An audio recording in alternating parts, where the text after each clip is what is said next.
When Jerry Hall, Mrs. Gregory, and Captain Bradford sailed from Los Angeles in search of a mysterious hidden island, they found Mrs. Gregory's long-lost little girl, Joan. The rest of their discoveries are almost unbelievable. The Gregory yacht was pulled to the island by a powerful magnetic force and is now tied up there, with all on board prisoners of the mad scientist, G-47. Mrs. Gregory and Joan are in one cabin on the yacht, while Captain Tex Bradford and Jerry talk excitedly in the radio cabin. Yeah, I got it all right, but I still don't see where it's going to do us any good. Joan didn't come to the door of the cabin, did she?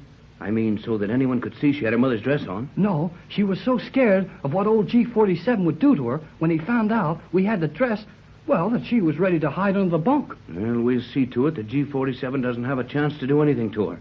And we'll have to work fast, because by now someone on the island probably knows we have the dress and heard all we said about it. So hurry and get your head into it. No, not that way. Just pull the skirt over your head. That's better. Now I'll get under it, too. Good thing these dresses are plenty big and loose, but it's going to be mighty hot in there awful quick. And we'll be done with our little job mighty quick. What good can we do with this dress? You said just now they'd know we had it. We've got to hurry, so listen closely while I explain it. This is the nuttiest thing I ever heard of. What would people think if they could see us with a girl's dress wrapped around our heads, using it for a hood? Well, it may sound foolish, but the material of this dress of Joan's is the first ray of hope we've had. Now we can talk in safety and make a few plans for the first time since we hit this island. I knew there must be some way to talk in privacy here. You mean the stuff this dress is made of will keep out the sound waves?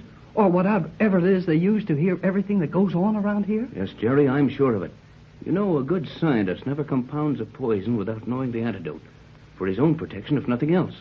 Likewise, a good scientist would never devise a weapon, gas, beam, or ray, one that would be almost universally penetrating or destructive, without first protecting himself, should his own invention ever be turned against him. But those sound waves they hear through walls and clothing, they're not destructive. Well, they don't hurt anybody, even if they do let old G-47 hear all we say. That's true, but it makes everyone on this island virtually a prisoner. No one has any privacy, even in your own room. Every sound and action is recorded somewhere in their laboratories. Nevertheless, we may safely reason that G-47 and his leading assistants, the brains of this mad setup, must have privacy. They conduct their experiments and discuss plans without the remainder of the colony hearing them. They must. But how do you figure the cloth this dress is made of is the stuff they do it? Every suit and dress on the islands, every bit of cloth I've seen here is the same stuff. But G-47 put Joan to sleep with that harmless ray just as easy as he did me. And her dress is made of that stuff. Yes, but if you had been awake to see her get the ray, you would probably have seen him point at her head or hands. What is this cloth, anyway? I mean, where did he get it? We'll find out in time, but let's hurry with this plan. Someone might decide to board the yacht just to make sure we're behaving ourselves. Okay, Tex. What are we going to do? All right, here's the setup. When we get out from under this dress, we'll take it and put it over the radio. Be sure it's under and around the whole thing. I got it. Then one of us can put our head inside the dress and work the set. And G-47 can't tell we're doing it. I'm going to let you do this. You know what to say to Johnson if you get him. Give him our position and say to stand by for information on how to rescue us. Tell him not to attempt rescue without instructions. Gee, then what can Johnson do if I do get word to him? He can't do anything now, but we've got to figure how to get control of the power on this island. We could use their knowledge for the greatest scientific age in the world. But I feel sure that their intentions are not to aid the world, but to destroy it. Oh, golly. Let's get going. Now operate the set on the usual wavelength, and I'll set the directional beam reflector due north. We're outside of the listening post around the inner circle of the island, and this beam won't make the slightest disturbance anywhere except due north. The set is all warmed up now. All ready now. All ready, son. Now we'll just slip out from under this thing and cover the set with it. Then I'll go out on deck and stroll near this cabin door in case everyone gets curious. Go to it, and don't talk to me again. Don't say anything until you're covered up with that set. Inside this dress now. Then send the message. Now, out we go.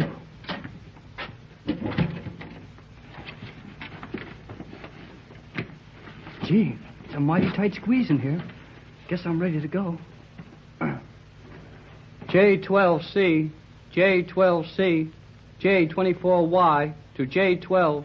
Jerry Hall on J24Y, calling J12C. Hello, Johnson. Hello, J12. Oh, golly, something's wrong. I can't raise him. Well, guess I'll just have to try again. J12C. Hello. to J24Y. Hello, J24. Go ahead, Jerry. Go ahead. Boy, here he is. Hello, J12C. This is Jerry Hall on J24Y. Captain Bradford wants you to get this, copy it, repeat, then stand by. Here it is. Our position, latitude 29 degrees south, longitude 124.30 west. Danger here, but do not attempt rescue. Stand by for information on how to rescue us. Get that? Do not attempt rescue without information. Repeat, J12. J12C to J24Y. Repeating. Your position, 29 degrees south, 124 degrees, 30 minutes west. You are in danger. Standing by for information how to rescue. Confirm, repeat. Okay, J12. Repeat, okay. Jerry Hall standing by for Captain Bradford. That's all, J12. Now I can get out of this dress. Oh, boy. That feels better. Hello, kid. How did you enjoy your rest? Oh, I had a swell sleep, Tex. I dreamed I used this radio set again, but nobody was spying on me. I talked to Johnson in Los Angeles, and he knows we're here. Great dream, son, but there's no chance of it ever coming true the way we're watched. G47 knows all we say and do. I wonder. Maybe it's one of the crew. No, they're all asleep. Shall I open it? Wait a minute. I'll hide the dress. Oh, heck. I might have known it.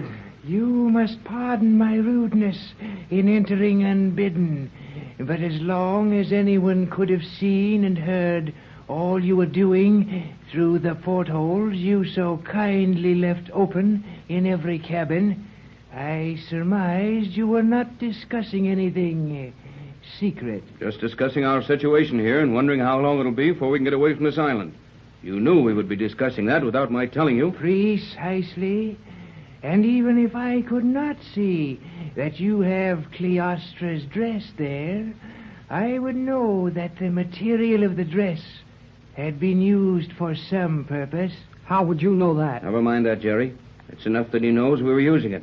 And, of course, he knows why we were using it. You displayed some small intelligence in your ideas about the material, Captain, and you have undoubtedly discovered that the fabric is impervious to beams and rays of our sound and light transmission spectrum. I have. That didn't take much figuring.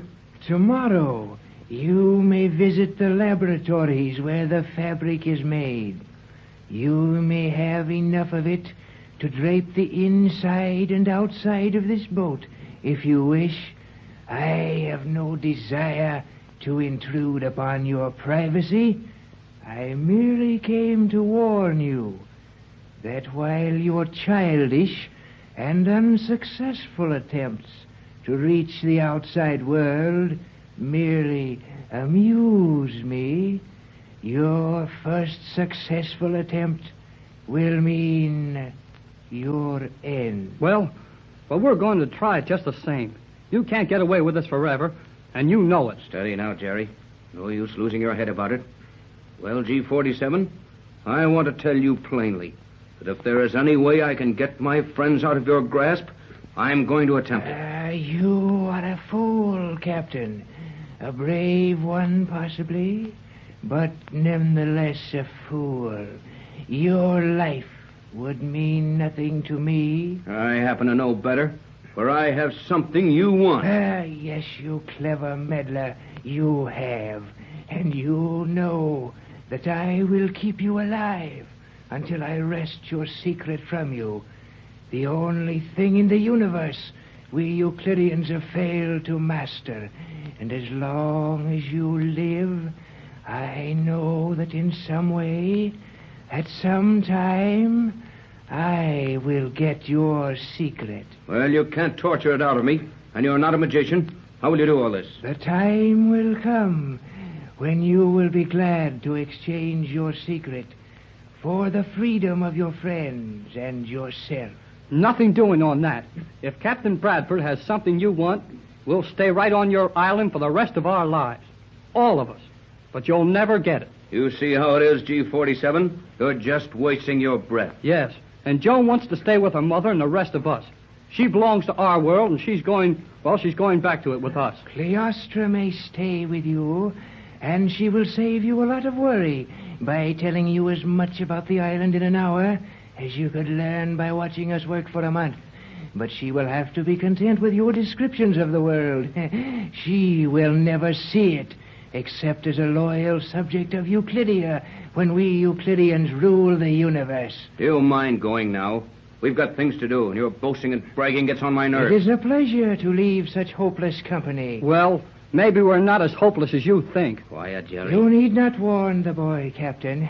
I heard his little radio message to Johnson. Gee, the dress was no good, Tex. So, the dress didn't work, eh? The material of the dress worked perfectly, but your radio beam was intercepted as it passed through our magnetic fog. Well, then, if you heard my message to Johnson, why did you let me give him our position and warn him of our danger? Don't you know that radio message will bring a fleet of battleships down on you if anything happens to us? On the contrary, you have protected me nicely. Johnson will take orders and execute them accurately.